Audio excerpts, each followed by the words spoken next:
Min nofs dan ix-xahar, l-għaqdiet volontarji jistgħu japplikaw mal-Aġenzija għall-Enerġija u l-Ilma biex jibbenefikaw minn sistema li tiswa madwar 500 euro li kapaċi tidentifika t-telf tal-ilma fl-operat tagħhom. Din is-sistema se tkun integrata mat-tankijiet tal-ilma tal-binijiet minn fejn joperaw l-għaqdiet u b'mod kontinwu se tagħmel monitoraġġ tal-ilma u tidentifika jekk ikunx hemm telf ta' ilma.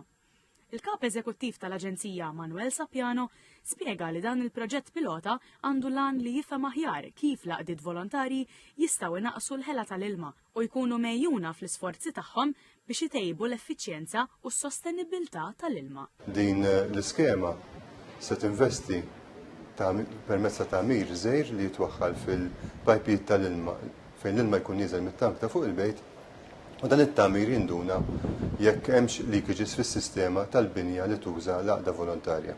B'hekk l-għaqda volontarja tkun informata u tkun tista' tagħmel it-tiswijiet neċessarji biex tuża inqas ilma.